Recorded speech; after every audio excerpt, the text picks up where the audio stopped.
Gold, trusted gold buyers. మీరు తాకట్టు పెట్టిన బంగారాన్ని విడిపించి ఈ రోజు ఉన్న మార్కెట్ ధరకు కొనబడను.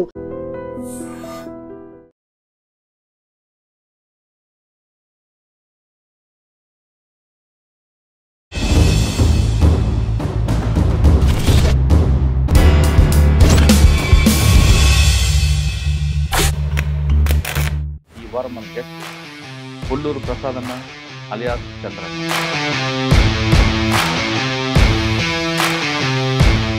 1980లో పుల్లూరు ప్రసాద్ గారు అడవిబాటు పట్టడానికి ప్రధాన కారణం పేద ప్రజల కోసం పనిచేయాలి. ముఖ్యంగా పెద్దపల్లి ప్రాంతంలో పూట మొదటి నుంచి కూడా నక్సలైట్స్ ప్రాంతం.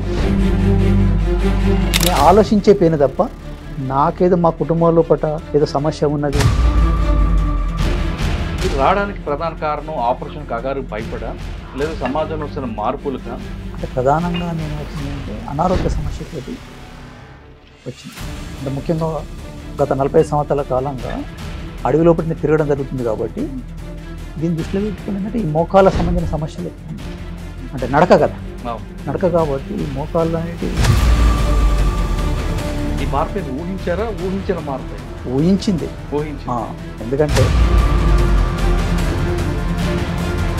ఇలాంటి మార్పులు దేశమంతా జరుగుతున్నాయి, మన తెలంగాణలో కూడా జరిగింది. దాడులు, ప్రతి దాడులు మీరు కూడా కొన్ని సంఘటనలు తప్పించుకున్నారు. అంటే ఫైరింగ్స్ జరిగినాయి. అంటే నేను కమాండర్గా ఉన్నప్పుడు ముఖ్యంగా సిర్పూర్ ప్రాంతంలో పూట 86లో అక్కడ దైగం మండల్ విలేజ్ వస్తుంది. దైగం మండల్లో పూట లోహా అని ఒక గ్రామం.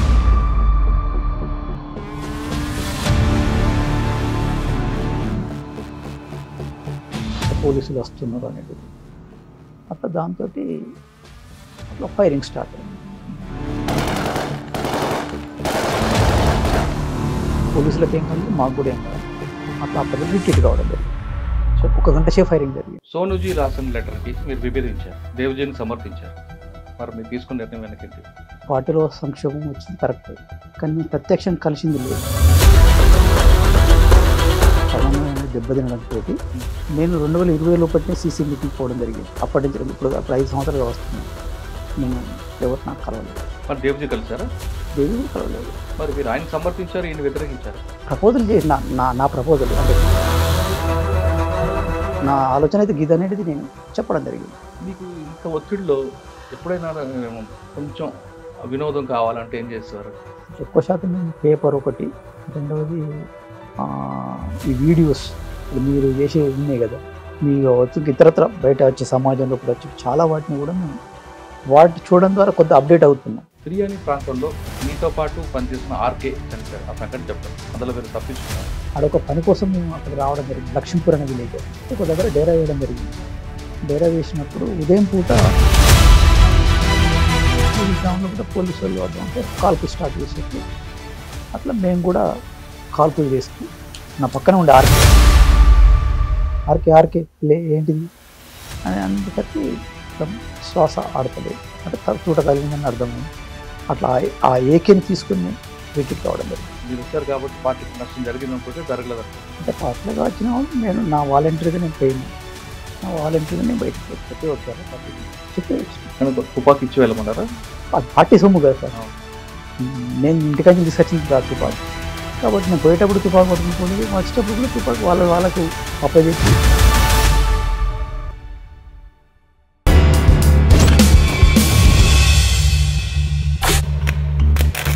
Welcome to I dream.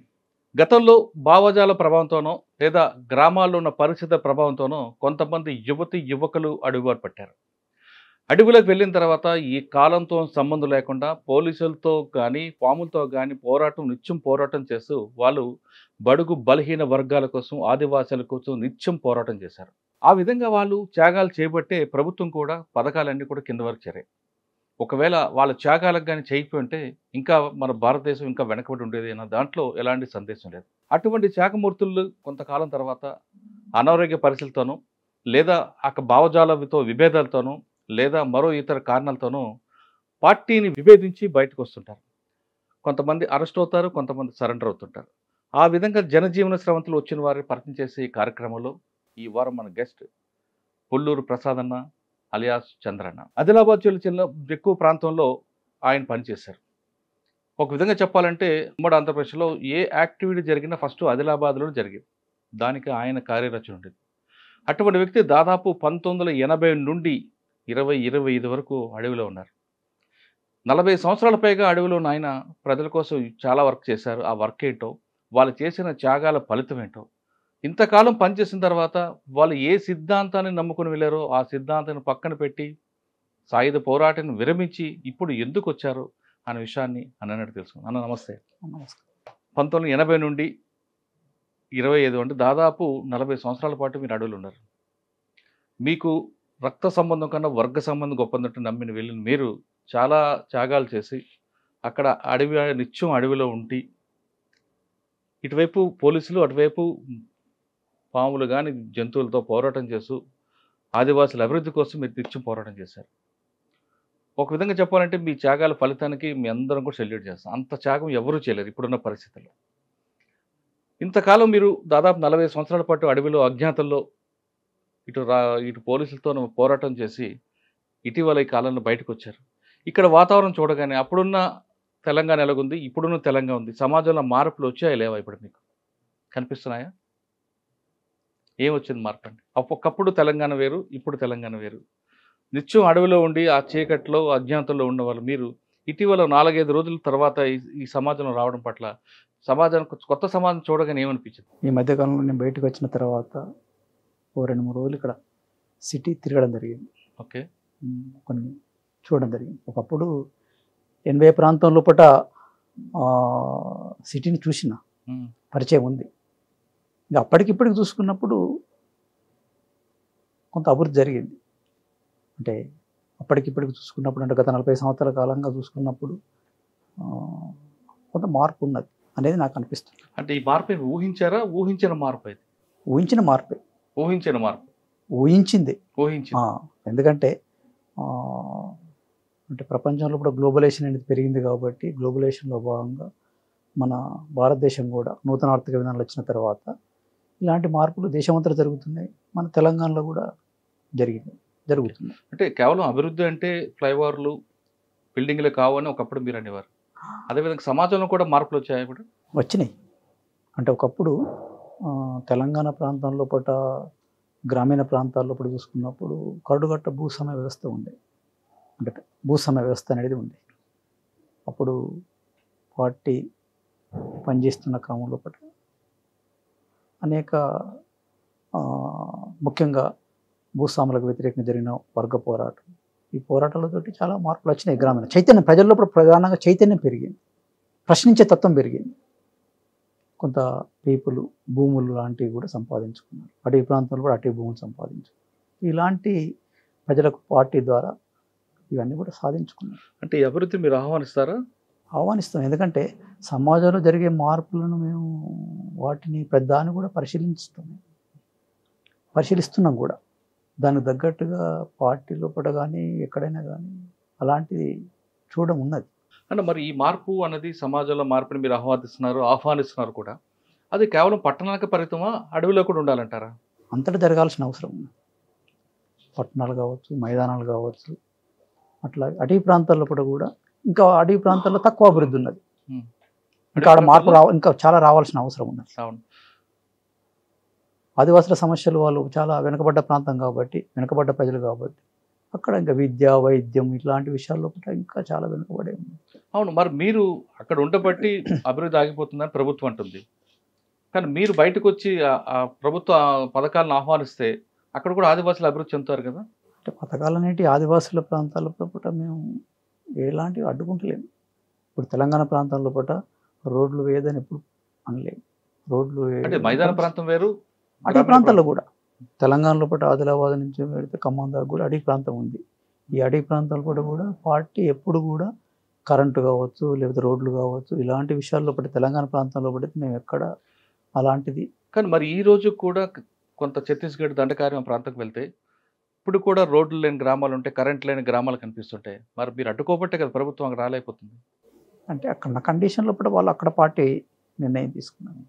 కొన్ని కండిషన్లు మీరు దాదాపు 40 సంవత్సరాల పాటు దండకారి ఉన్నారు. మీరు సమాంతర ప్రభుత్వం నడిపారు. జనతన సర్కార్ వల్ల ఆదివాసులకి నష్టం జరిగిందా, లాభం జరిగిందా?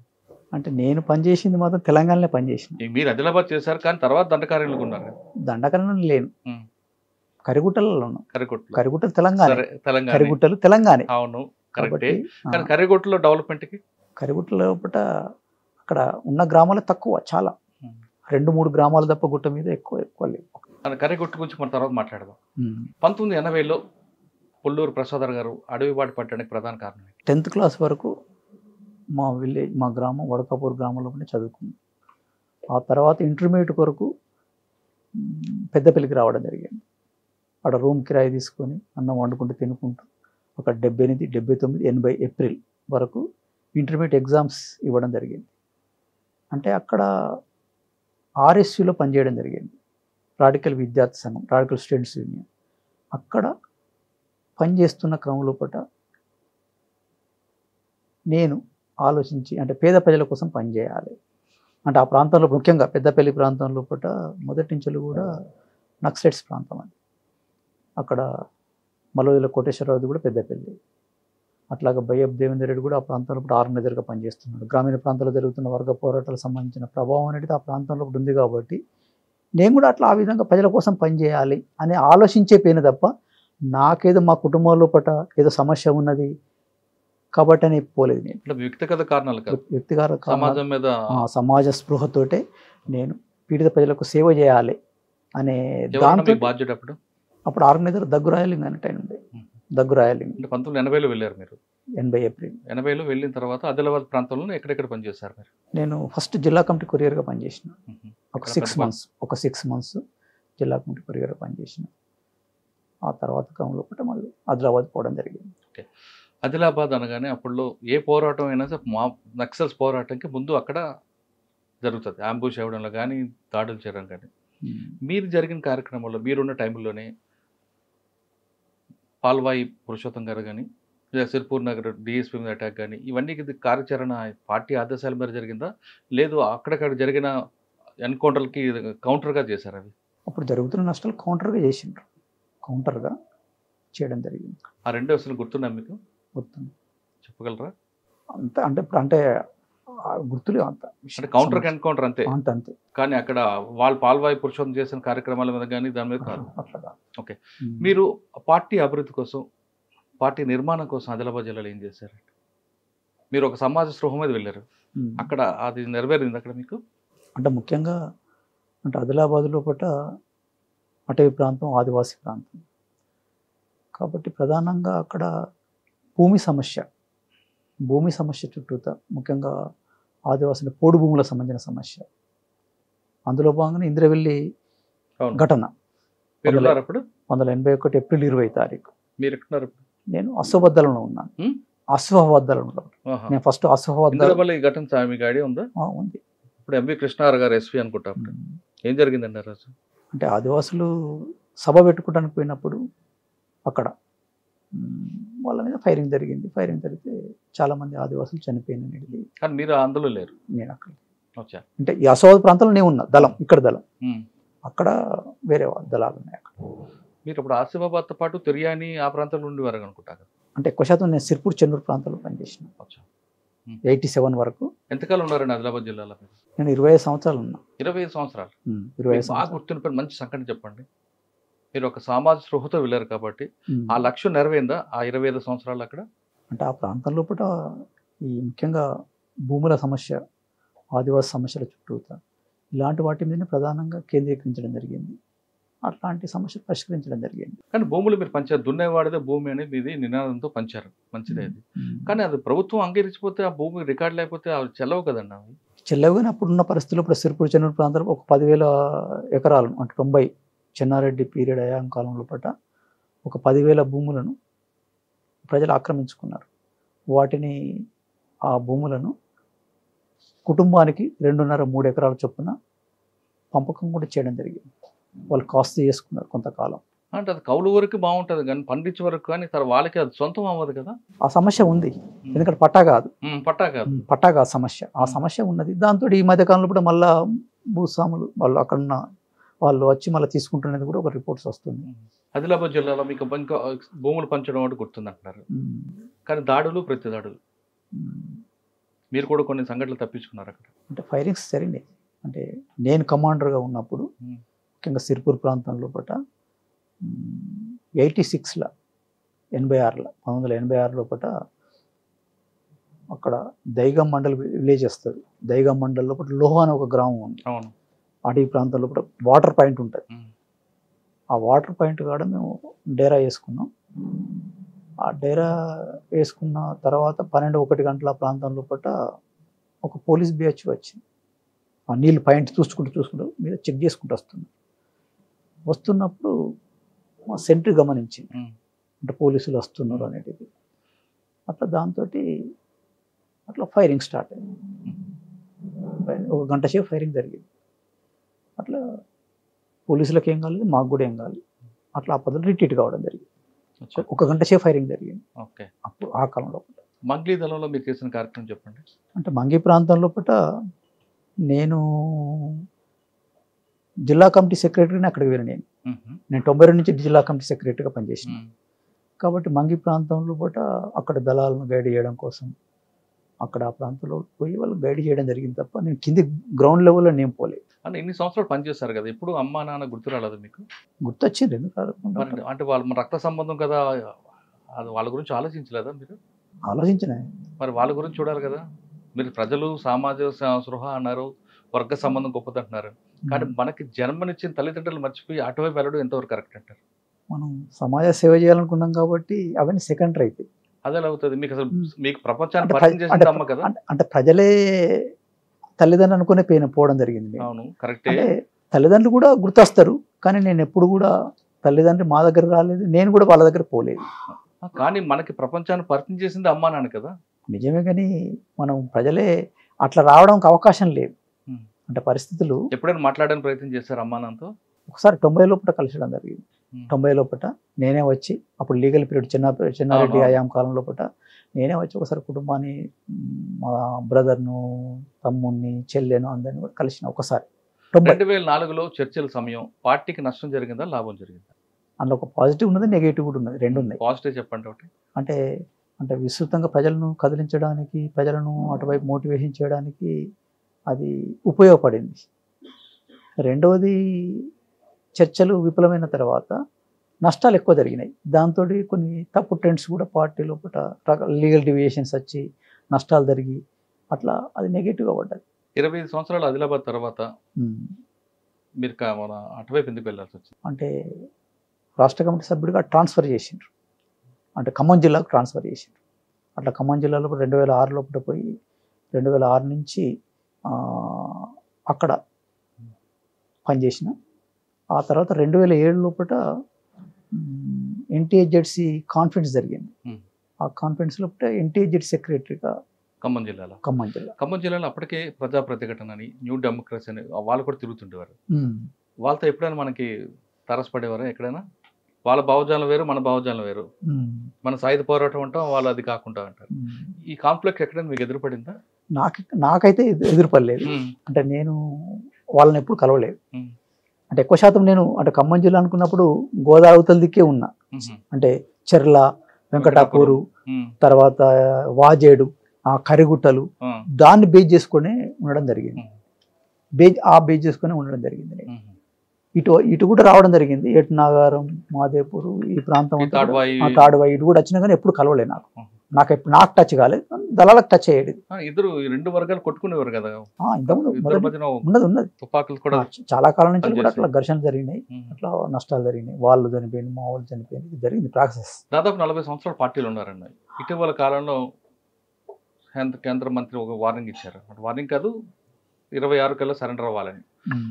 మీరు రావడానికి ప్రధాన కారణం ఆపరేషన్ కగారు భయపడా, లేదా సమాజంలో వస్తున్న మార్పులుగా? ఎందువల్ల వచ్చారు మీరు? మీకేమైనా ఆరోగ్య సమస్యలు? అంటే ప్రధానంగా నేను వచ్చింది అంటే అనారోగ్య సమస్యతోటి వచ్చిన. అంటే ముఖ్యంగా గత 40 సంవత్సరాల కాలంగా అడవి లోపల తిరగడం జరుగుతుంది కాబట్టి దీన్ని దృష్టిలో పెట్టుకుని ఏంటంటే ఈ మోకాళ్ళ సంబంధించిన సమస్యలు ఎక్కువ ఉన్నాయి. అంటే నడక కదా, నడక కాబట్టి ఈ మోకాళ్ళు అనేటి నడవని పరిస్థితి వచ్చి. ఇప్పుడు మీతో పాటు చాలా మంది ఉన్నారండి. ఉప్పాల గణపతి గారు కావచ్చు, తర్వాత ఇంకా పేర్లు చాలా మంది, మల్లా రాజిరెడ్డి గారు. తెలంగాణ నుంచి వెళ్ళిన అందరూ కూడా సెంట్రల్ క్యాంప్స్ ఉండి వాళ్ళందరికీ అనారోగ్య సమస్యలు ఉన్నాయి. ఈ సమస్యలతో ప్రజల కోసం పోరాటం చేయడం అవసరమా అనుకున్నారా? లేదు ఇంక ముందు మన హెల్త్ చూసుకుందామని వచ్చే వరకు కనిపిస్తుంటారు కొంతమంది. అనారోగ్య సమస్యలు ఉన్నాయి కాబట్టి ఇప్పుడున్న ఎందుకు చేస్తున్నామా అనేది మీకు ఎప్పుడు అనిపించి రాలేదా భావన? ప్రజల నుంచి మద్దతు కరువు అవుతున్న సమయంలో ఎందుకు చేయాలి మనం అనేది ఎప్పుడు రాలేదు ప్రశ్న మీకు? అట్లా ఎప్పుడు రాలేదు. అంటే ప్రజల కోసం మనం సాక్రిఫైస్ చేద్దామని పోయినాం కాబట్టి అలాంటిది ఎప్పుడు అట్లా ఆ పద్ధతిలో ఒకటి ఆలోచించాం. అంటే కాబట్టి అనారోగ్య సమస్య ఉంది కాబట్టి ఈ పద్ధతిలో ఒకటి ఆలోచిద్దామని జనజీవనంలో ఒకటి రావడం జరిగింది. ఇక్కడికి వచ్చిన తర్వాత సమాజంలో మార్పు చూశారు, సిటీ అంతా తిరిగారు. ఒక్కసారి గతం గుర్తొచ్చిందా? వస్తుంది, గుర్తొస్తుంది కదా ఎట్లయినా. అసలు రోజు అడవిలో ఎలాగే ఉంటుందండి మీకు ఈ దైనందిన కార్యక్రమం? అంటే అడవి లోపల రోజువారీ దినవారీ కార్యక్రమం ఉంటుంది. 4 గంటలకే లేవడం ఉంటుంది, అలర్ట్ కావడం ఉంటుంది. ఆ తర్వాత 6 గంటల వరకు అట్లా రోల్ కాల్ అనేది ఉంటుంది, రోల్ కాల్. ఆ తర్వాత కాలకృత్యాలు తీర్చుకోవడం, ఆ తర్వాత ఎక్సర్సైజ్ చేయడం అనేది 6 to 7 ఇట్లా ఈ పద్ధతి ఒకటి. ఆ తర్వాత 8 గంటల కంటే టిఫిన్ ఉంటుంది. మళ్ళీ 8 to 12 మధ్యలో ఒకటి క్యాడర్కు సమిష్టి ఇట్లా వ్యవహారం ఉంటుంది. ఇంకా నాయకత్వం ఉంటుంది, మీటింగ్స్ ఇట్లాంటివి చేయడం. మళ్ళీ 12 గంటల కంటే అన్నం ఉంటుంది. మళ్ళీ 12 నుంచి 2 గంటల వరకు రెస్ట్ ఉంటుంది. తర్వాత మళ్ళీ 2 నుంచి మళ్ళీ చదివిన వాళ్ళు చదువు చెప్పడం, అంతా టీచింగ్ చేయడం అని ఇట్లా ఉంటుంది. 5 గంటలకు మళ్ళీ రోల్ కాల్ ఉంటుంది. ఇట్లా రోజు దినవారీ కార్యక్రమం నడుస్తుంది. మరి గ్రామాల్లో ప్రజల సమస్యలు ఎప్పుడు తెలుసుకుంటారు? ఉదయం పూట పోతారు గ్రామానికి కాంటాక్ట్ కావడం కోసం పోయి, కొంతమంది పోతారు, కొంతమంది కలిసి మాట్లాడి తెలుసుకొని మళ్ళీ రిటర్న్ వస్తారు. మీరు చెప్పిన కార్యక్రమం అంతా కూడా రోజువారీ కార్యక్రమం.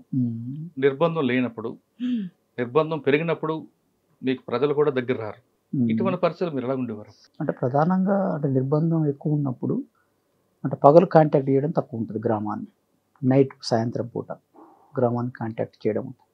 గ్రామాన్ని కాంటాక్ట్ చేసి అట్లా పరిచయం ఉన్న వాళ్ళను ఒకరిద్దరు పిలుచుకొని మాట్లాడి ఊరి సమస్యలు ఏంటి ఇలాంటివి తెలుసుకొని మళ్ళీ వాటిని అన్నం గిన్నం సంబంధించిన సమస్య పరిష్కరించుకొని రావడం జరుగుతుంది. అంటే అదంతా కేవలం సాయుధ పోరాటం ద్వారా సాధ్యం అనుకున్నారా? మీరు మాటల ద్వారా కాదనుకున్నారా? మావోయిస్ట్ అక్కడ రాజకీయాలు చెప్తారు, అక్కడ రాజకీయాలు చెప్తారు. ప్రజల కోసం మనం పనిచేయాలి, ప్రజా సమస్యలు కాబట్టి వాళ్ళు భయపడతారు మీ దగ్గర. తుపాకు పట్టుకున్నాక ఆత్మరక్షణ కోసమే, ఆత్మరక్షణ కోసమే. ఎవరి నుంచి మీకు ఆత్మరక్షణ?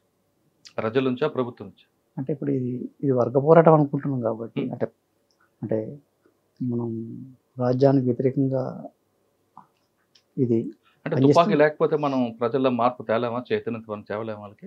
అంటే తుపాకులు పట్టుకున్న ఆలోచన అంటే మనం పనిచేసేటప్పుడు ఆత్మరక్షణ కోసమే తప్ప అదొక దాది పట్టుకుంటేనే ప్రజలను సమీకరిస్తాను అట్లా ఆలోచన ఎప్పుడు లేదు.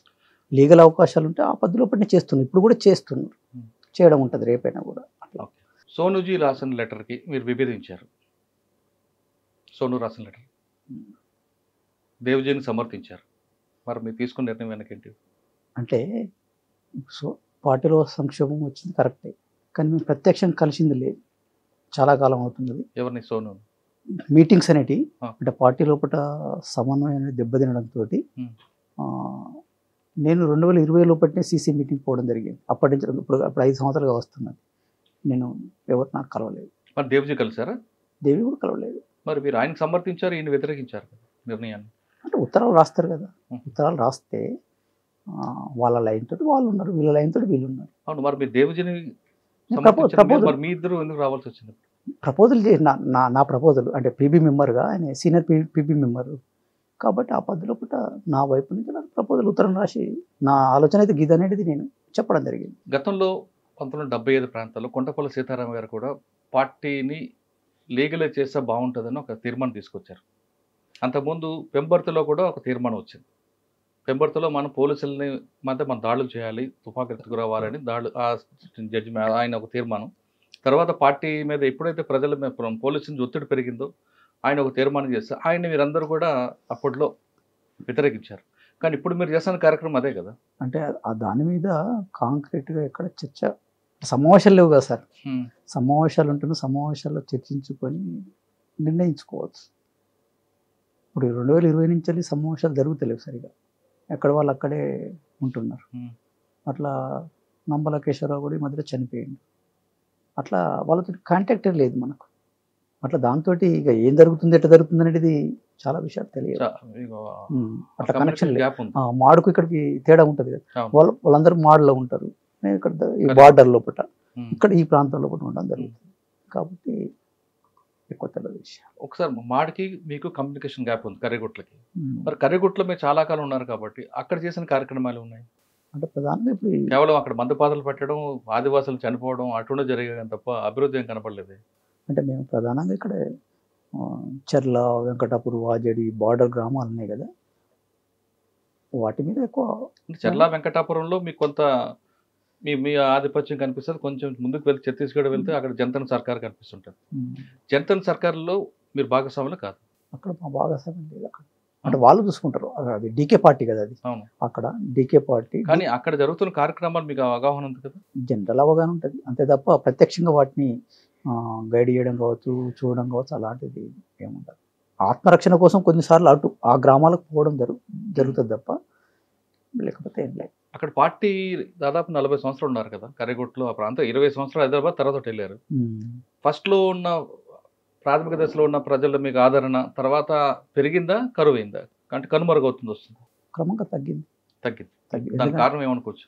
అంటే దాడులు పెరిగినాయి, శత్రు దాడి ఎక్కువ ఉన్నది. ఒకప్పుడు ప్రజలు ఫ్రీగా వచ్చేది, ఇప్పుడు దగ్గర దగ్గర కార్పొరేట్ సెక్యూరిటీ క్యాంపులు అయినాయి. అంటే 3-4 కిలోమీటర్స్ ఒక క్యాంపు వచ్చినాయి అక్కడ. అట్లా దీంతో కొద్దిగా పీపుల్ భయపడుతున్నారు. అంటే అదే కారణం అనుకోవచ్చా? లేదు కుల సంఘాలు పెరిగాయి. గతంలో కుల సంఘాలు లేకపోతే పార్టీ దగ్గరకు వచ్చేవారు, కుల సంఘాలు పెరిగాయి. దాంతోపాటు ఎక్కడికక్కడ డెవలప్మెంట్స్ వస్తున్నాయి. అవన్నీ ఆ ఫలాలు చూసిన తర్వాత ప్రజలు మీకు దూరం పెట్టారనేది మీరు గ్రహించారు అసలు? ఇంకా ప్రజల్లో కూడా అంటే పథకాలు వచ్చినాయి అనుకున్నప్పుడు ఎంత వాళ్ళు తీసుకోవాలనేది ఉంటుంది కదా, తీసుకుంటారు. దాన్ని కూడా పార్టీ అబ్జెక్షన్ ఏం చెప్పలేదు అక్కడ. పార్టీ కూడా అలాంటి వాటి అన్నిటి కూడా పర్మిట్ చేసింది. సోను రాసిన 22 పేజీలు లేఖను చదివారు మీరు? సోను అలియాస్ మల్లోజు వేణుగోపాల్ గారు రాసింది చదివారా? చూసి అందులో ఆయన ఒక పదం వాడారు, మిడిమిడి జ్ఞానంతో మేము తీసుకున్న నిర్ణయాల వల్లే పార్టీ నష్టం జరిగిందని.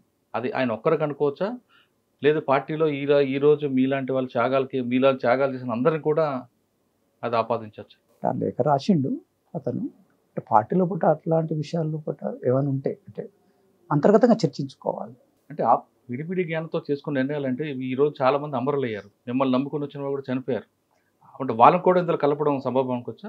అంటే ఆల్రెడీగా 2024 ఆగస్టులో కూడా ఒక పీబీ సమావేశం జరిగింది. ఒక డాక్యుమెంట్ కూడా బయటకు వచ్చింది. అది పార్టీ క్యాడర్ వరకు కింది వరకు కూడా వచ్చింది. దాంట్లో తప్పులు జరిగినది కూడా ఆ డాక్యుమెంట్ ఒప్పుకున్నది.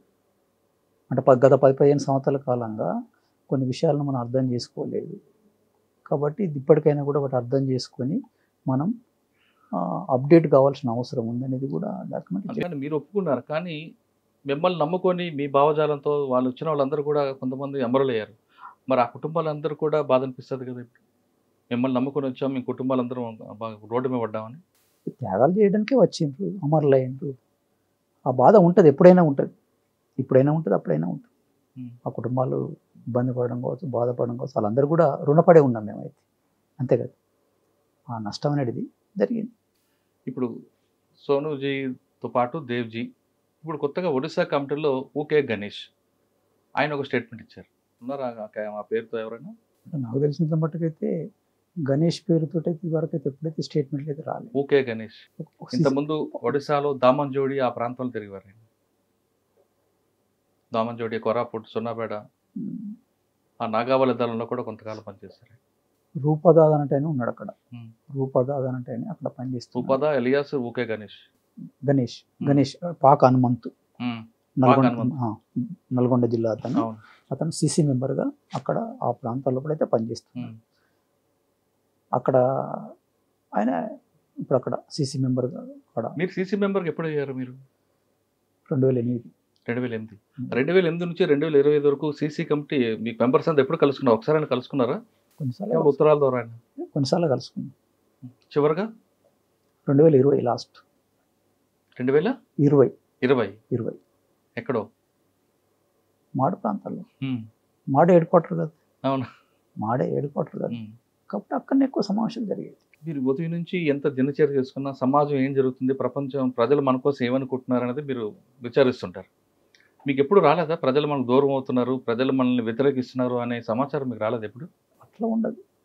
అంటే బయట జరుగుతుంది ఏంటో, డెవలప్మెంట్ ఏంటి, ప్రజలు మనకు ఎందుకు వ్యతిరేకిస్తున్న విషయాన్ని మీ నోటీస్కి వచ్చిందా? మేము కూడా పేపర్ ఫాలో అవుతాం కదా, పేపర్ కానీ. మరి ఆ విషయాన్ని మీరు ఎందుకు సెంట్రల్ కమిటీ నోటీస్ తీసుకెళ్ళారు? చర్చించినాం. చర్చ 2018లో కావచ్చు, 2020లో కావచ్చు, అక్కడ సమావేశాలు జరిగినప్పుడు దాన్ని దృష్టిలో పెట్టుకొని చర్చించే కొన్ని డాక్యుమెంట్స్ తయారు చేయడం జరిగింది. 2018 లోపల ఒక POR తయారు చేసిండ్రు.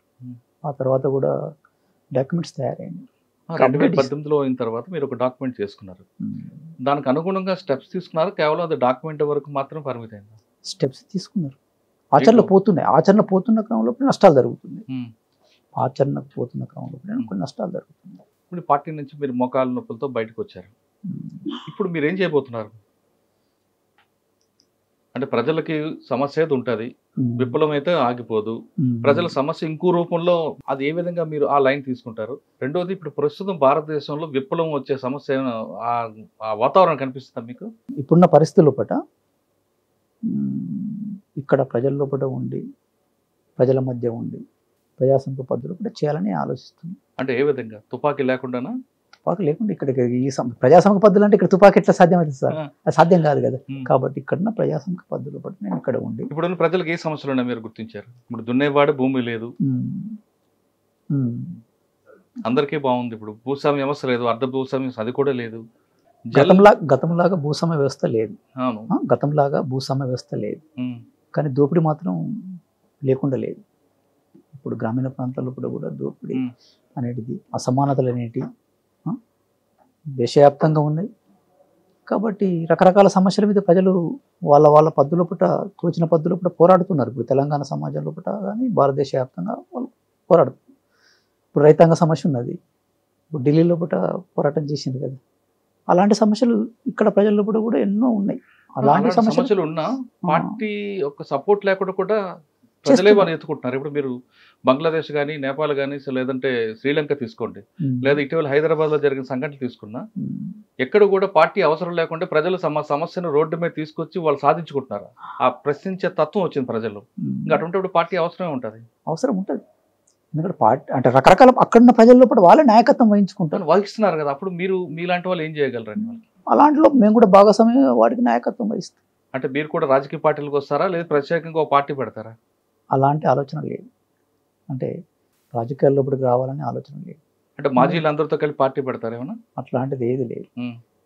అంటే రాజకీయ పార్టీ వేదికగా తీసుకోరు, కానీ ప్రజల్లో మాత్రం మార్పు కోసం నేను పనిచేస్తాను. నా శక్తి మేరకు నా అనారోగ్య సమస్య ఉంది, అనారోగ్య సమస్య చూసుకుంటూ ఏ మేరకు సహకరిస్తే ఆ మేరకు నేను కృషి చేస్తాను.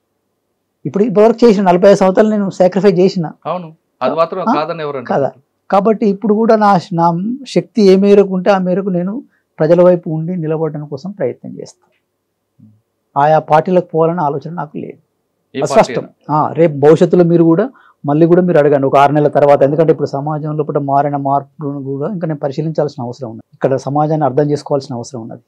వీటిని అర్థం చేసుకున్న తర్వాత నేను మళ్ళీ మాట్లాడతాను. కానీ సమాజం వచ్చిన మార్పులు మనం సరిగ్గా ఆ లైన్ అంటే పాత లైన్లే మనం పట్టుకుండా బట్టే ఈ ప్రమాదం జరిగిందనే విషయాన్ని మీరు గ్రహిస్తారా? పార్టీకి ప్రజలకు గ్యాప్ పెరగడానికి అంటే పార్టీ కూడా ఆలోచిస్తున్నది. అంటే మొన్నటి దాకా పార్టీ కూడా అంటే సమాజంలో కూడా చాలా మార్పులు ఉన్నాయి. చాలా మందికి స్వార్థం ఉందన్న, మీలా త్యాగాలు చేసేవారు లేరు. ఇటువంటి సమాజాన్ని పట్టుకొని మీరు ఏ విధంగా ముందుకు వెళ్తారు? చేయాల్సింది ఈ సమాజంలో పనిచేయాలనుకున్నప్పుడు ఈ సమాజంలో ఉండే పని చేస్తేనే వాటిని పట్టుకొని పోవడం ముందు కూడా సాధ్యమవుతుంది. అది ఎంతకాలమైనా కావచ్చు. అంటే మీకు మావోయిస్ట్ పార్టీ అని దీర్ఘకాల యుద్ధం, ఈ యుద్ధంలో మీకు నష్టమే జరుగుతుంది తప్ప లాభం జరగట్లేదు. కానీ కనుచూపు మేరలో కూడా మన పార్టీ బుల్లెట్ ద్వారా రాజ్యం సాధించవచ్చు అనేది ఎక్కడ కనిపిస్తుందా? ఇప్పుడు ప్రజల సమస్యలు ఉన్నంతకాలం పోరాటాలు ఉంటాయి. అంటే మీరు ఇప్పుడు బయటకు వచ్చారు, పార్లమెంట్ తలహా ఎన్నికలకు వెళ్తారా? నేనైతే పోను. నేను ఇదివరకు ఒకసారి కూడా ఓటేయలేదు. నేను చిన్న వయసులో నేను చిన్న వయసులో పెట్టిన పార్టీలకు పోయినా కాబట్టి ఇంతవరకు నేను ఎక్కడ వెళ్ళలేదు. కాబట్టి దానికి నేను ఇప్పుడు ఆ పార్టీలకు. కొంతమంది మిమ్మల్ని పార్టీ ద్రోహి అంటారు, మీరేమంటారు? ఎవరు ఎట్లయినా అనుకోవచ్చు, దానికి ఏం సమస్య లేదు. నా అంతరాత్మ నాకున్నది కదా. నా అంతరాత్మ 40 సంవత్సరాల పాటు త్యాగం చేసిన మిమ్మల్ని పార్టీ ఆ విధంగా ద్రోహి అనడం ఎంతవరకు కరెక్ట్ అంటారు? నేనైతే ద్రోహం చేయలేదు. నేను నమ్మిన వాటి కోసం రాజకీయ కొంతకాలం పనిచేసిన శక్తి ఆ మేరకు ఉన్నది, ఆ మేరకు నేను పనిచేసిన. నేను ఒక పార్టీలో పోయినప్పుడు కూడా నేనేం తుపాకు పట్టుకొని పోలేదు, మళ్ళీ వచ్చేటప్పుడు కూడా తుపాకు పట్టుకొని రాలేదు. నేను వాళ్ళకి అప్పచెప్పే వచ్చిన. నేను వాలంటీర్గా పోయినా, వాలంటీర్గా నేను అంటే మీరు తుపాకు ఇవ్వకుండా వచ్చినా మరి కొంతమంది మాత్రం తుపాకులు తీసుకొచ్చి పోలీసు హ్యాండ్ ఓవర్ చేశారు. అది కరెక్ట్ అంటారా? ఇంకా వాళ్ళ ఇష్టం, అది వాళ్ళు చేసిన మార్గం. దానికి నేనేం చెప్పలేను. ఇటీవల కాలంలో కొన్ని వార్తలు వస్తున్నాయండి. తుపాకులు కొన్ని మాత్రమే తీసుకొచ్చి పోలీసులకు ఇచ్చారు, అసలైన తుపాకులు డంపులో పెట్టారు, ఎప్పుడైనా అవసరం వస్తే వాడుకోవడానికి. కానీ పార్టీ ఫండ్ ఒకటి ఉంటుంది, ఆ ఫండ్ అంతా కూడా తీసుకొచ్చి డంపుల్లో ఉంది, కొన్ని కేజీల బంగారం ఉందని అంటారు. అది నమ్ముతారా మీరు? అది కరెక్ట్ కాదు. అంటే దాదాపు 400 కేజీల బంగారం డంపుల్లో దాచారు. నాకు తెలిసిన మేరకు అంత ఫండ్ పార్టీకి ఎప్పుడు రాలేదు, లేదు. అది అబద్ధం, అంటే ప్రచారం. ఇదంతా ఎవరు చూస్తారని ఆర్థిక వ్యవహారాలని?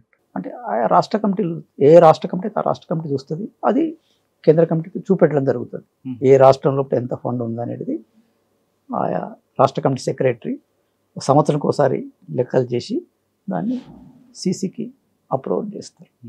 అంటే సీసీ దగ్గర అందరూ అంటే మీరు కలవలేదు కదా, సీసీ అంటే మీరే కదా. అంటే కాదు, అంటే రాష్ట్ర కమిటీ, అంటే రాష్ట్ర కమిటీ మీరు కేంద్ర కమిటీ అంటే మళ్ళీ జనరల్ సెక్రటరీకి పంపిస్తారు. జనరల్ సెక్రటరీ కంట్రోల్లో ఉంటుంది. ఎక్కడ ఎంత ఉందని అందరికి చెప్పరు. కానీ కొంతమంది పార్టీని అడ్డం పెట్టుకొని, కొంతమంది కాంట్రాక్టర్ డబ్బులు తిని పార్టీని అడ్డం పెట్టి చేస్తున్నారు. నిజమేనంటారు అది?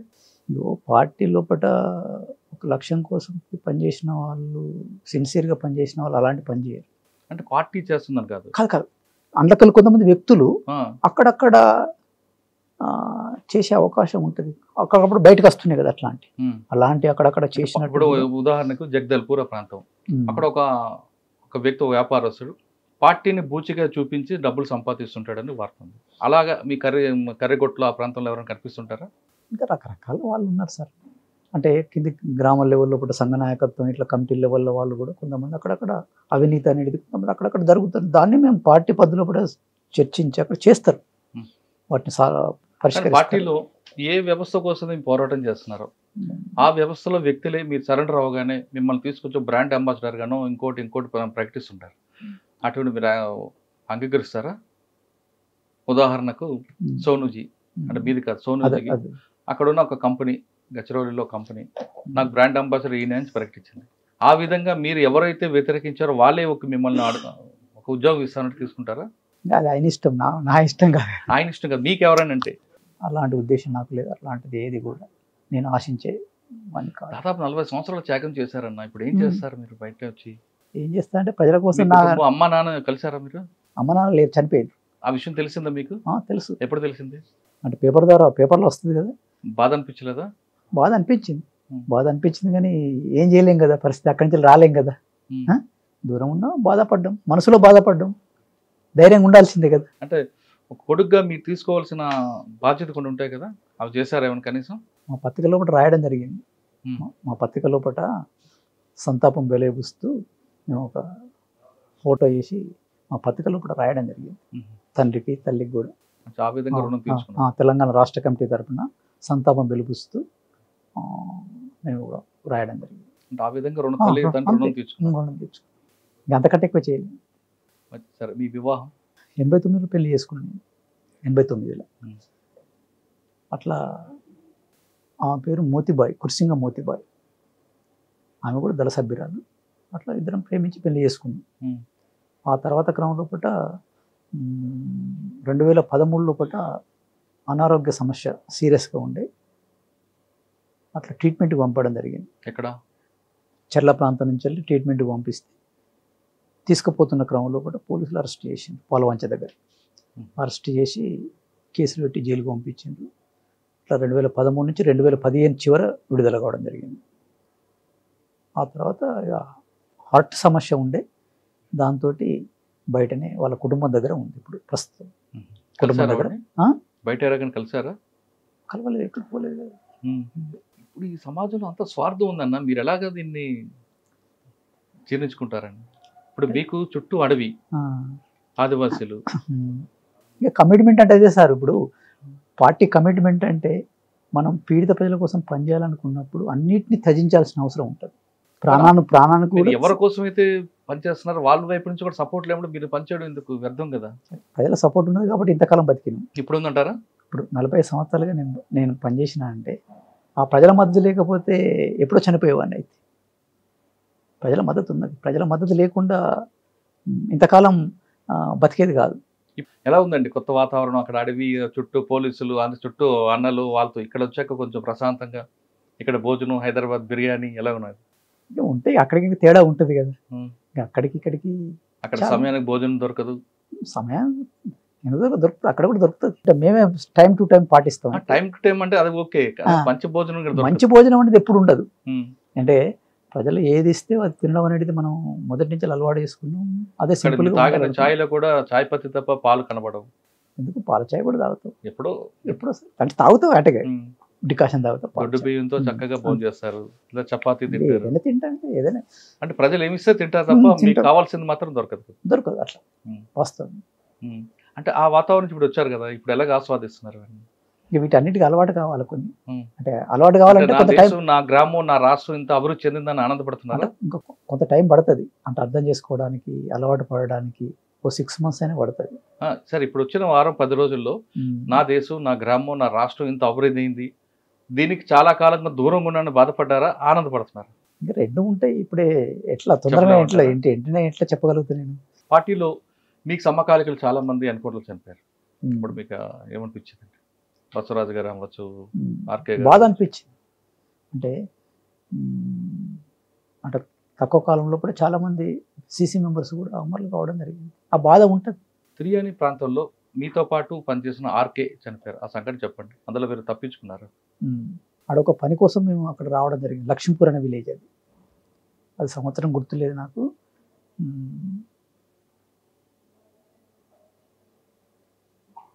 అప్పుడు ఆ విలేజ్కి వచ్చి ఒక దగ్గర డేరా వేయడం జరిగింది.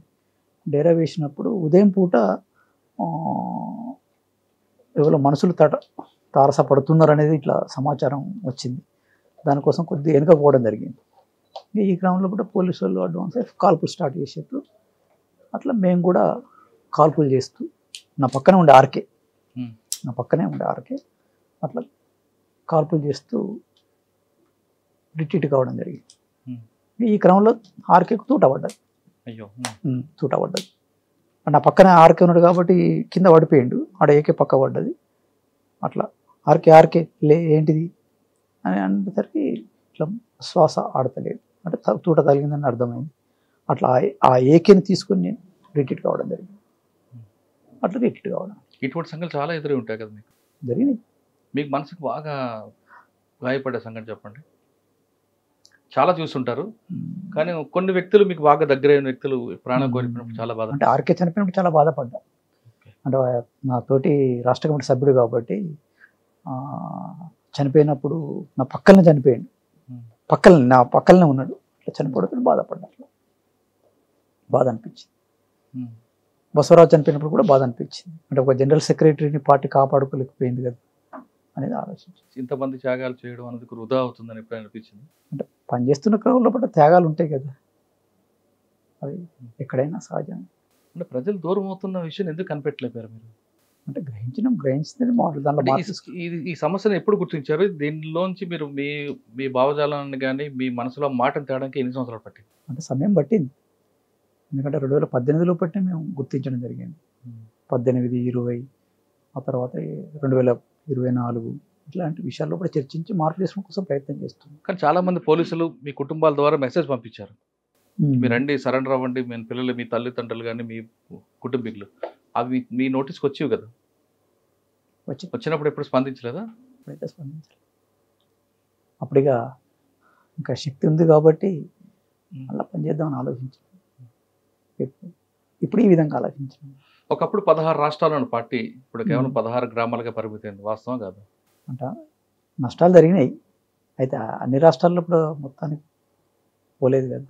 అంటే అన్ని రాష్ట్రాలకు ఒక్కొక్క రాష్ట్రంలో బలైన పడ్డది వాస్తవం. అన్ని రాష్ట్రాల్లో. మరి దాని మీద ఎప్పుడు సమీక్ష జరుపుకోలేదా మీరు? జరుగుతుంది. అంటే ఇక సమన్వయం తెగిపోవడంతో అంటే సమావేశాలు రెగ్యులర్గా జరుగుతుంది. నేను చెప్పిన 20 లోపల సమావేశం అంటే మళ్ళీ ఇప్పుడు 5 సంవత్సరాలు అయితే నేను పోలేదు మీటింగ్. అట్లా సమస్య ఉన్నది పార్టీలో. ఆదిలాబాద్లో మీరు ఎక్కువ కాలం పనిచేసినప్పుడు ఏ పోలీస్ అధికారి ద్వారా పార్టీకి నష్టం జరుగుతుందని మీరు భావించారా? అంటే ఒక్కొక్క జిల్లాకు ఒక పోలీస్ అధికారి కొత్త కొత్త పథకాలు పెడుతూ పార్టీకి నష్టం చేర్చడం, కానీ పార్టీలోకి వేరే వ్యక్తులు వెళ్లకుండా కొత్త కొత్త పథకాలు పెట్టారు. ఆ విధంగా మీకు ఎదురైన పోలీస్ ఆఫీసర్ ఎవరు? అట్లాంటిది ఏమైతే లేదు. అంటే పార్టీ వైపు, యువత పార్టీ వైపు చూడకుండా ప్రభుత్వ పథకాలు తీసుకెళ్లడం, వాలీబాల్ ఆడించడం, లేదా వాళ్ళకి మంచి మంచి కార్యక్రమాలు, నిరుద్యోగ సమస్య చేయడం, ఈ విధంగా పార్టీ వైపు యువత చూడకుండా చాలా కార్యక్రమాలు చేశారు. ఆ విధంగా ఒక ఆఫీసర్ ఎవరైనా గుర్తుందా? అంటే అప్పుడు మహేష్ భగవత్ సార్ ఆదిలాబాద్ ఎస్పీగా ఉండేది. మహేష్ భగవత్ సార్ అప్పుడు ఆదిలాబాద్ ఎస్పీ అనేది. ఆదివాసీ ప్రాంతాల్లో కూడా అలాంటి ఆదివాసీ సంఘాలతో వాళ్ళతో వాళ్ళు కార్యక్రమం చేశారు. అంటే ఆయన వల్ల మనకి పార్టీ నష్టం చెంది అనుకున్నారా? అట్లాంటిది జరిగేది. వాళ్ళ డ్యూటీ వాళ్ళు చేశారు. వాళ్ళ డ్యూటీ వాళ్ళు చేసారు. వాళ్ళ డ్యూటీ వాళ్ళు చేసి మా డ్యూటీ మేము చేసాం. అంతకే అంతకంటే వేరే ఏముంటుంది అన్న. మొన్న కలిసింది, మొన్న అక్కడ కలిసింది సార్. ఏమన్నారు? గుర్తుపట్టినామని నన్ను అడిగింది. గుర్తుపట్టినండి అంటే ఫోటోలు వస్తాయి కదా పేపర్లు. మీకు ఇంత ఒత్తిడిలో ఎప్పుడైనా కొంచెం వినోదం కావాలంటే ఏం చేస్తారు? అంటే ప్రధానంగా ఇప్పుడు అంటే ఇంటర్నెట్ వచ్చిన తర్వాత అంటే ఇప్పుడు మామూలుగా సెల్ ఫోన్ ఉంటాయి కదా, ఇట్లా ఎక్కువ శాతం మేము పేపర్ చూడడం జరుగుతుంది.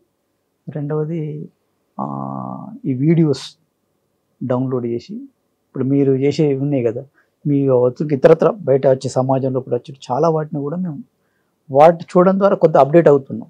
అంటే కొన్ని విషయాలు అర్థం చేసుకోవడానికి అట్లా పద్ధతులు చేస్తాం. అంటే సమాజంలో మార్పు గురించి మీరు అర్థం చేస్తున్నారు, కానీ మీకు కొంచెం వినోదం కావాలనుకున్నాను. పుల్లూరి ప్రసాదరావు గారు మంచి పాటలు పాడతారట కదా? అంటే నాకు ఎక్కువ పాటలు పాడను నేను నాతోటి. అంటే నేను అంటూ సినిమా పాటలు కాదు. ఆ పాటలైనా కూడా మామూలుగా పాడడం అంటే ప్రజల లోపలికి పోయేటప్పుడు మనకు వచ్చిన రాగంతో ఫస్ట్ మొదటి స్టేజ్ లోపల మేమే పాటలు పాడేది, మేమే మాట్లాడేది, ప్రజలతో కలిసిపోయేది. ఇప్పుడు ఆ తర్వాత క్రమం లోపల ఈ జన ఆటోమేటిక్ ట్రూప్స్ ఇట్లాంటివి వచ్చినాయి కాబట్టి వాటి ద్వారా చేయడం జరిగింది. కొంతమంది పార్టీ నుంచి బయటకు రావాలి, మీలాంటి వాళ్ళు అనారోగ్య సమస్యలతో రావాలనుకుంటే కొన్ని ప్రజా సంఘాలు మాత్రం రావద్దు, అక్కడే ఉండి పోరాటం చేయండి మీకు ఒత్తిడి చేస్తున్నాయి. వాళ్ళకి మీరేం సమాధానం చెప్తారు? అంటే వాళ్ళు ప్రజా సంఘాల వాళ్ళు వాళ్ళ పద్ధతులు కూడా వాళ్ళు పనిచేస్తున్నారు, లోపల పనిచేసే వాళ్ళు లోపల పనిచేస్తున్నారు. ఇంకా దాన్ని అట్లా ఒత్తిడి కొంతమంది మాత్రం, అందరూ కాదు, అట్లాంటిది ఏమైతే లేదు.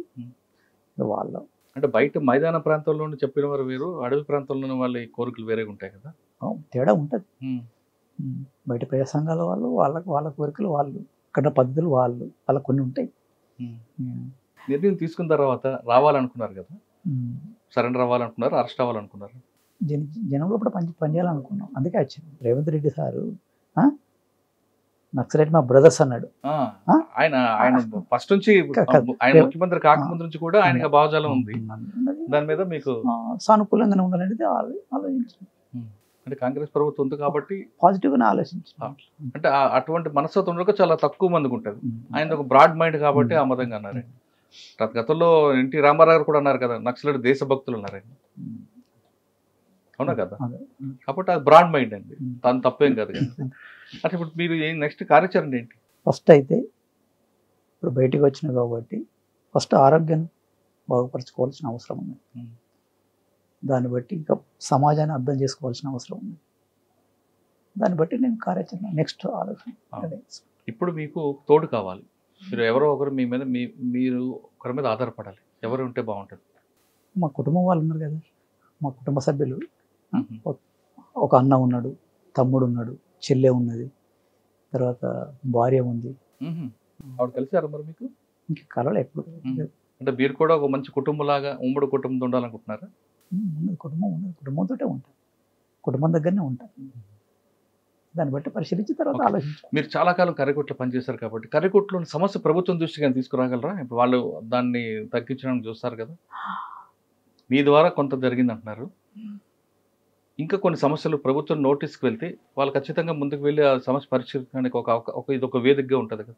ఇప్పుడు కర్రిగుట్ట మీద ఎక్కువ జనాభా లేదు, అక్కడ 2-3 విలేజెస్ ఉన్నాయి తెలంగాణ భూభాగంలో పట్ట.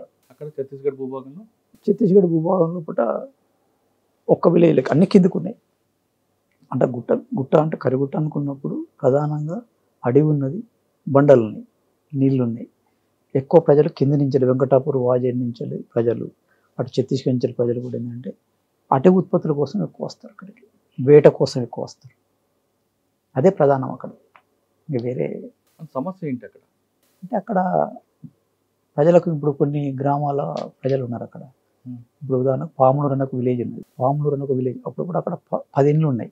తర్వాత జల్లా డోల్ అని ఉన్నాయి, కానీ ఖాళీ చేసి అంతకుముందు 2 ఇండ్లు 3 ఇండ్లు ఉండేటి. తడపాలప్పుడు కూడా ఒక 4-5 ఇండ్లు ఉండేటి. అట్లా కొంతమందిని అప్పుడు అసలు దాంతో ఇప్పుడు గ్రామాల ప్రజలు లేరు అక్కడ. ఇప్పుడు అక్కడ పాములూరు ఉన్నది అనుకోండి, వాళ్ళకి ఏంటంటే మాకు గుణపెంక ఇండ్లు కావాలనే పద్ధతులు ఒకటి ఉన్నాయి. గుణపెంక అంటే గుడిసె, అంటే గడ్డి గుడిసెలతోటే ఇల్లు వేసుకుంటున్నారు. అట్లాంటిది ఏంటంటే వాళ్ళు అక్కడ ఇండ్ల కోసం పెంక కావాలనే పద్ధతులు ఒకటి ఆలోచిస్తున్నారు. తర్వాత కొద్దిగా నీటి సౌకర్యం కావాలని కుంటలు కానీ ఇట్లాంటి పద్ధతులు ఒకటి, ఇరిగేషన్ సంబంధించి ఇట్లాంటివి ఆలోచిస్తున్నారు. బోరింగ్స్ కావాలని ఆలోచిస్తున్నారు. బోరింగ్స్ కావాలనేటిది ఇట్లాంటి కొన్ని ప్రభుత్వం వాటిని సాల్వ్ చేయాల్సిన అవసరం ఉన్నది. మరి మీరు ఉన్న టైంలో ఈ సమస్యలు గుర్తించారు కదా, మరి పార్టీ వైపు నుంచి చేయలేదా? అంటే అక్కడ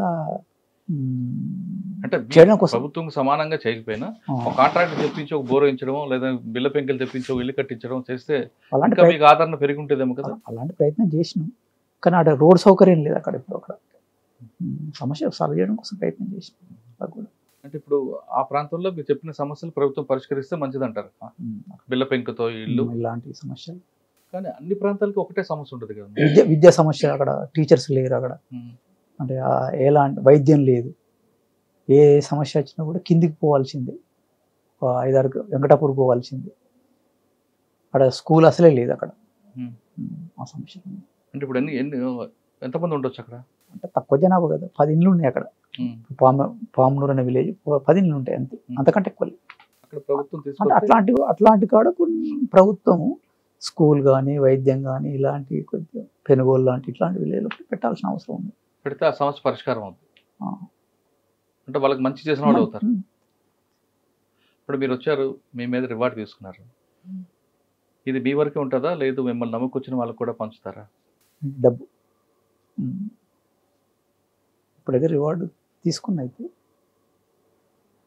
దాన్ని రేపు భవిష్యత్తులో ఆలోచించి నిర్ణయం తీసుకుంటాం. అంటే మిమ్మల్ని నమ్ముకుని కూడా చాలా మంది వచ్చారు కదా, వాళ్ళు అమరులే ఉంటారు. కొంతమంది అమరవీరుల కుటుంబాలు ఎన్నో ఉన్నాయి. ఇంద్రవెల్లి అమరవీరులు ఉన్నారు, రకరకాల కుటుంబాలు ఉన్నారు. వాటి గురించి ఆలోచిస్తారు. ఇంకా ఎంతమంది ఉండొచ్చు అన్న పార్టీలో? అప్పుడు ఇంకా చాలా మంది ఉన్నారు. తెలుగు వారు ఎంతమంది వచ్చు? తెలుగు వాళ్ళు తక్కువనే ఉన్నారు. తెలుగు వాళ్ళు తెలంగాణ ప్రాంతాల్లో ఒక 5-6 ఉన్నారు. మిగతా వాళ్ళందరూ కూడా సీజన్ నుంచి వచ్చిన వాళ్ళే ఉన్నారు. కానీ ఎక్కువ శాతం తెలుగువారు ఉన్నారు కాబట్టి మీరు వచ్చి మా మీదే పెత్తనం ఏంటి అనేది అటువైపు నుంచి గోండుల నుంచి ఒక వాదన వచ్చింది. వాస్తవం అంటే అది వాస్తవం. సెంట్రల్ కమిటీ తీసుకోండి, పార్టీ తీసుకోండి, మన తెలంగాణ లేదా ఆంధ్రప్రదేశ్ సంబంధించిన వాళ్ళు ఎక్కువ కనిపిస్తుంటారు. అంటే మొట్టమొదటి రిక్రూట్ అయ్యి, అంటే ఉద్యమం తెలంగాణ ఏపీలో పుట్టింది. తెలంగాణ ఏపీలో పుట్టి దండకరణం విస్తరించింది 1980 లోపల. మొదట్లో వచ్చింది నాయకత్వం వహించింది వీళ్ళే కాబట్టి వీళ్ళే లీడర్షిప్లో ఉన్నారు. ఇప్పుడు కూడా అక్కడి నుంచి లీడర్షిప్లోకి వచ్చిండ్రు చాలామంది. దండకరణంలో కూడా చాలామంది నాయకత్వంలో కూడా వచ్చిండ్రు. ఆయా స్టేజ్లో రాష్ట్ర కమిటీ వరకు, తర్వాత జిల్లా కమిటీల వరకు, తర్వాత ఏసీలో కూడా చాలామంది వాళ్ళు మెజార్టీ ఇప్పుడు వాళ్ళే ఉన్నారు. ఖమ్మం జిల్లాలో అంటే కర్రిగుట్టల ప్రాంతం ఎక్కువగా ఉన్నారు కదా మీరు. దళార వ్యవస్థ నిర్మూలించుకు మరి మీరు ఎందుకు చేయలేపారు? అక్కడ ఇప్పటికి కూడా దళారుల రాజ్యం నడుస్తుంటుంది అక్కడ. అటవీ ఉత్పత్తులు ఏమున్నాయో వాళ్ళకి ఇస్తారు తప్ప ఆదివాసీలు స్వచ్ఛందంగా వచ్చి సంతలు అమ్ముకునే పరిస్థితి కనిపించట్లేదు. మరి ఆ వ్యవస్థను మీరు ఎందుకు కట్టుకోలేపారు? ఒక మేరకు సమస్య పట్టించుకొని చేయడం జరిగింది, కానీ ఇక పూర్తిగా ఇప్పుడు ఆ ప్రాంతం అంతా కోస్తా సెటిలర్స్ ఎక్కువ ఉంటారు. వ్యాపారం చెల్ల నుంచి రావడం పోవడం ఇదంతా కూడా ఎక్కువ జరుగుతుంది. అది పూర్తిగా ఒకేసారి సాధ్యం కాదు కదా, ప్రయత్నం జరుగుతుంది. ఇప్పుడు పార్టీలో మీరు వచ్చేసారు బయటికి. సాధారణంగా పార్టీ నుంచి ఎన్కౌంటర్ జరిగిన బయటకు వచ్చిన మావోయిస్ట్ పార్టీకి పెద్ద దెబ్బ అని మేము రాస్తుంటాం. ఇప్పుడు పుల్లెల ప్రసాద్ గారు బయటకు వచ్చిన తర్వాత పార్టీకి దెబ్బ అనాలా లేదా మరో దెబ్బ అనాలా? ఇంకా మీరు ఏదనుకుంటే అది రాయండి, దానికి నేను చెప్పేది ఏం లేదు. మీ మీద మీ ఇష్టం కాదన్నా, మీ శక్తి మీద మీకు నమ్మకం కదా. అందుకు పార్టీకి దెబ్బ అనాలా, లేదు పుల్లెల ప్రసాద్ అన్న వచ్చారు కాబట్టి, ఎలియాస్ చంద్రన్ వచ్చారు కాబట్టి పార్టీకి మరో దెబ్బ అనాలా, లేదు భారీ దెబ్బ అనాలా? మీరు ఏదనుకుంటే అది మీరు అది అట్లా అనుకోద్దు, అంటే మీరు ఆలోచించి. ఓకే, మావోయిస్ట్ పార్టీలో తీసుకుని ఛత్తీస్గఢ్ ఆ ప్రాంతం దండకారిని కానీ అబూజ్పాటి ప్రాంతాల్లో మీకు అవగాహన ఉంది కాబట్టి ఇప్పుడు ఎవరెవరు యాక్టివ్గా ఉన్నారండి? హిడ్మా తర్వాత తిరుపతి గారు, ఆయన సెక్రటరీ అండి. కొంతమంది యాక్టివ్ ఉండే వాళ్ళు ఉన్నారు. ఎవరెవరు పేర్లు చెప్పగలరా? అంటే 2-3 అయితే కనబడుతున్నారు కదా సార్. ఉం? 2-3 అయితే కనబడుతున్నారు కదా. ఎవరెవరు?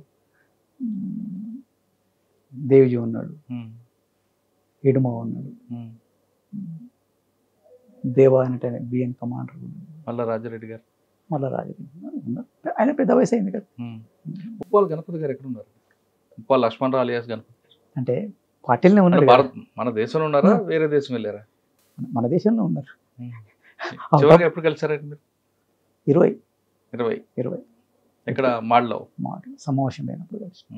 ఇప్పుడున్న పరిస్థితుల్లో యువతకి మీరు ఏం మెసేజ్ ఇస్తారు? అంటే సమాజంలో పూట అనేక రకాల రుగ్మతలు ఉన్నాయి, వాటికి దూరంగా ఉండాల్సిన అవసరం ఉంది. కాబట్టి ఎక్కడ అన్యాయం జరిగినా కూడా ప్రజల సంబంధించిన సమస్యల మీద యువత స్పందించాల్సిన అవసరం ఉన్నది. ఒక విలువలతోటి బతకాల్సిన అవసరం ఉన్నది, విలువలతో ఉండాల్సిన అవసరం ఉన్నది. అలాంటి దాంతో పనిచేయాల్సిన. అంతేగాని బుల్లెట్ పట్టక తుపాకీ అవసరం లేదు. ఎవరిష్టం వాళ్ళు, అది ఎవరిష్టం. నేను ఎలా చెప్పగలుగుతాను సార్? మీరు వచ్చారు కాబట్టి పార్టీకి నష్టం జరిగింది అనుకోవచ్చు, జరగలేదు అనుకోవచ్చు. అంటే పార్టీలుగా వచ్చిన వాళ్ళు నేను నా వాలంటీర్గా నేను పోయినా, నా వాలంటీర్గా నేను బయటకు వచ్చి చెప్పే వచ్చారా పార్టీకి? చెప్పే వచ్చిన. ఏమన్నారా? నీ ఇష్టం అన్నారు. కానీ తుపాకీ ఇచ్చి వెళ్ళమన్నారా? నేనే వాళ్ళు నా అది పార్టీ సొమ్ము కదా సార్. అవును. నేను ఇంటికాంచి తీసుకొచ్చింది కాదు తుపాకీ. కాబట్టి నేను పోయేటప్పుడు తుపాకీ పట్టుకుని పోలేదు, వచ్చేటప్పుడు కూడా తుపాకీ వాళ్ళకు అప్పచెప్పి నేను అప్పచెప్పి వచ్చిన. కానీ ఫస్ట్ సోనూజీ రాసిన లెటర్ విభజించడానికి కమ్యూనికేషన్ గ్యాప్ అంటారు. పార్టీ సంక్షోభం వచ్చింది, అది కదా. ఇంకా వాళ్ళ మార్గం వాళ్ళు ఎంచుకున్నారు, దానికి నేను లోపలికి ఉన్న వాళ్ళందరూ కూడా బయటికి రండి, వాళ్ళకి కావాల్సిన సరెండర్ పాలసీ ఇంప్లిమెంట్ చేస్తుంది అన్ని రాష్ట్రాలు కూడా. ఓకే, వచ్చిన వాళ్ళందరూ రమ్మని పిలుస్తుంది, ఆ విధంగానే మాట తప్పకుండా వాళ్ళకి ఇవ్వాల్సిన ఇస్తుంది.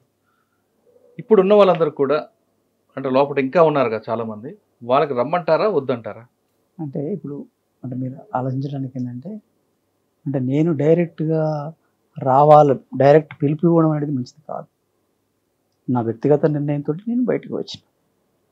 ఆ విషయంలో కూడా వాళ్ళు ఆలోచించుకొని ఇప్పుడున్న పరిస్థితుల్లో కూడా లోపల సాధ్యమవుతుందా కాదా అనేది ఆలోచించుకొని వాళ్ళు నిర్ణయించుకోవాలి. ఇప్పుడు మీరు ఆల్రెడీ బయటకు వచ్చారు కాబట్టి మొత్తం హైదరాబాద్ సిటీ చూసారు, కొన్ని ప్రాంతాలు చూస్తారు. ఇది చూశాక సమాజంలో మార్పు వచ్చింది, దయచేసి మీరు రండి అని పిలుపు ఇవ్వగలరా? మరి కొంతకాలం ఆగాలంటారు? కొంతకాలం నేను నాకు డైరెక్ట్గా నేను అట్లా పిలుపు ఇవ్వడం అనేది మంచిది కాదు. ఇప్పుడు ఎవరున్నారు అక్కడ? మీరు వచ్చారు కదా బయటికి, అంటే కరకొట్లో ఇంకా అన్నాలు ఉంటారా ఉండరా, లేదా ఇంకెవరైనా బాధ్యత తీసుకుంటారా? అక్కడ ఉన్న వాళ్ళు చూసుకుంటారు కదా. మీకు తెలుసు కదా మీ తర్వాత ఎవరు అన్నది. ఒక టెండర్ అయినప్పుడు సెక్రటరీ ఈయన కానీ కోల్పోతే నెక్స్ట్ సెక్రటరీ ఎవరు అన్నది కూడా తీర్మానంలో వస్తుంది. అట్లా లేదు, అట్లా నిర్ణయం లేదు. అసలు సెక్రటరీని ఎలా పెడతారు చెప్పండి? అంటే ఇప్పుడు ఉదాహరణకు మిలిటరీ నుంచి పెడతారా, పొలిటికల్ నుంచి పెడతారా? అంటే ఇప్పుడు తెలంగాణ రాష్ట్ర కమిటీ ఉన్నది ఉదాహరణకు, రాష్ట్ర కమిటీ సెక్రటరీగా దామోదర్ అయ్యిండు 2024 డిసెంబర్ లోపల. దామోదర్ అయ్యిండు బడే చొక్కా రాష్ట్ర కమిటీ సెక్రటరీగా ఆయన పనిచేస్తారు, నేను ఇన్ఛార్జిగా ఉన్నా అంతే. ఆయన ఎక్కడున్నారు? ఆయన ఎక్కడున్నారు? బడే చొక్కారావు గారు, దామోదర్ గారు తెలియదు. వాళ్ళ అమ్మగారు కళ్ళు కనిపించలేక ఏడుస్తున్నారు. ఆవిడ నా కొడుకు రావాలి, నా కొడుకుని చూడాలి, నా కొడుకుని చూసి చనిపోవాలంటున్నారు. ఇక పేపర్లో వచ్చింది కదా. పేపర్లో కాదు, మేము వెళ్ళి స్వయంగా చూసాం ముగ్గురు. అదే ఆయన కూడా చూసాడన్నా. ఇప్పుడు మీరు ఇంత 40 సంవత్సరాల లోపల ఉన్నారు కదా, బయటకు వస్తారు, మన జన్మనిచ్చిన తల్లి మన గుర్తుపట్టలేని స్థితిలో ఉన్నప్పుడు ఎందుకు? అంటే మనం ప్రజల కోసం పనిచేయాలనుకున్నప్పుడు, అంటే ప్రజలంటే మన తల్లిదండ్రులు, మన తల్లిదండ్రులు కూడా కన్న వాళ్ళే, అందులో భాగంగా వీళ్ళు కూడా అట్లాంటి వాళ్ళు ఎందరో ఉన్నారనే పద్ధతులు ఆలోచించారు. మీరు వెళ్ళారు వేరే ప్రజల కోసం, అంటే రక్త సంబంధం కన్నా వర్గ సంబంధం గొప్పదని మీరు వెళ్ళారు. కానీ మీకు రక్తం ఇచ్చిన తల్లిదండ్రులు రోడ్డు మీద పడితే వాళ్ళని ఎవరు చూస్తారని ఆలోచన ఉండదా అంటున్నా? ఉంటుంది, తప్పనిసరిగా ఉంటుంది, ఉండకుండా ఉండదు. ఇప్పటికైనా సరే అందరూ బయటకు వచ్చి వాళ్ళ కుటుంబాలతో ఉండడానికి సంబంధం కాదా? సరైన సమయం కాదు ఇది? వాళ్ళు ఎవరికి వాళ్ళు ఆలోచిస్తారు, ఎవరికి వాళ్ళు ఆలోచించుకుని నిర్ణయం తీసుకుంటారు. అంటే మీరు వ్యక్తిగతంగా రమ్మని పిల్లలు, వాళ్ళ ఇష్టం వాళ్ళది. సరే బయటకు వచ్చారు కదా, చివరిగా అడవికి మీకు ఇంతకాలం కాపాడిన అడవికి ఏం చెప్పి వచ్చారు? ఆదివాసులకి అడవిని వదిలిపెట్టినప్పుడు బాధ అనిపించిందా? బాధ అనిపిస్తుంది కదా సార్, ఎందుకంటే ఇప్పుడు నాతోటి ఉండి పనిచేసి మనకు ఎంతో సేవ చేసిండ్రు, అంటే హెల్ప్ చేసిండ్రు, వాళ్ళకి మనం రుణపడి ఉన్నాం అంతే. పొద్దున్న నుంచి సాయంత్రం దాకా కూడా మనం వెంబడి ఉండి మన గాడ్స్గా ఉండి మనకి ఎంతో సేవ చేసింది వాళ్ళు. అది ఆ రుణపడి ఉన్నాం. వాళ్ళకి నమస్కారం చెప్పాల్సిందే. అడవికి కూడా నమస్కారం చెప్పాల్సిందే. ఎవరికైనా మనం అడవి కాపాడింది కదా. నేను 40 సంవత్సరాలు బతికినా అంటే అడవిలో ఉన్నా కాబట్టి బతికినా. అదే మైదాన ప్రాంతంలో ఉంటే ఎప్పుడో అయిపోయేది. కొంతమంది భావజాలంతో ఉన్న వాళ్ళు ప్రాణాలైనా అడవిలో పోతాం తప్ప బయటకు వెళ్ళం, మేము సరెండర్ అవ్వం, అరెస్ట్ కూడా కాము, మా చివరిది శ్వాస ఇక్కడే అడుగుతానే అనే వాళ్ళు ఉంటారు. రకరకాల వాళ్ళు. వాళ్ళది అసలైన త్యాగం అంటారా, మీది త్యాగం అంటారా? ఎవరిదైనా అక్కడ త్యాగం చేసే కాడికి చేసినాం, అక్కడ చేసేవాళ్ళు అక్కడ వాళ్ళ త్యాగం. ఎందుకంటే ప్రజల కోసం సాక్రిఫై చేయడం అనేది ఒక గొప్ప విషయం. అట్లా ఎందరో చనిపోయినారు. వాళ్ళందరికీ కూడా మేము రుణపడే ఉన్నాం. అయితే కాబట్టి అనేక మంది రకరకాల పద్ధతులు కూడా త్యాగాలు చేసిండ్రు, ప్రజల మధ్య చనిపోయినారు. అంటే అమరుడు అవ్వడం గొప్ప అంటారు. అంటే రకరకాల పద్ధతులు. ఇప్పుడు పోలీస్ కాల్పులు చనిపోవచ్చు, లేకపోతే అనారోగ్యతో ఎవరైనా ప్రజల కోసం చనిపోవడం అనేది ఒక విలువలతోటి బతకాల్సిన అవసరం ఉన్నది. రేపు ఈ సమాజంలో ఎప్పుడైనా కూడా కొన్ని విలువలతోటి ఉండాల్సిన అవసరం ఉన్నది. ఆ విలువలతోటి ఉంటానని మీకు చెప్తాను. నేనైనా కూడా రేపు కొన్ని విలువలతోటే బతుకుతా, కొన్ని విలువలతోటే ఉంటా. మనం చనిపోయినప్పుడు మన దగ్గర ఎన్ని కోట్లున్నా ఎన్ని ఆస్తులున్నా మన ఎంబడే ఎవరికి రావు. మన విలువలే మనం కాపాడుతాయి ఉంటాయి. ఒకప్పుడు చరిత్రలో కూడా కౌరవం చనిపోయింది, ప్రజల కోసం చనిపోయింది కాబట్టి ఆయన గుర్తు చేసుకుంటున్నారు. ఇప్పుడున్న పరిస్థితుల్లో యువత ముఖ్యంగా చెడు అలవాటుకు దూరంగా ఉండి సమస్యలకు పరిష్కారం చేయడం, అంతేకాకుండా ఎవరైతే నష్టపోతున్నారో వాళ్ళ తరపున ప్రశ్నించే తత్వాన్ని నేర్చుకోవడం అంటున్నారు చంద్రన్న అలియాస్ పుల్లెల ప్రసాద్ గారు. ఇప్పుడున్న పరిస్థితులు వేరున్నాయి, కానీ యువత అంతా కూడా ఎక్కువగా చెడు వ్యాసనాలకి అలవాటు పడుతున్నారు కాబట్టి దయచేసి అటువైపు చూడకుండా అంటూ ఆయన చిన్న సూచన చేస్తున్నారు. ఇది ఈ వారం పుల్లెల ప్రసాద్ అలియాస్ చంద్రన్న గారితో ఎక్స్క్లూజివ్ ఇంటర్వ్యూ. వచ్చే వారం మరో గెస్ట్తో మళ్ళీ కలుద్దాం. అంతవరకు నమస్తే. థ్యాంక్ యూ అన్న, థ్యాంక్ యూ వెరీ మచ్.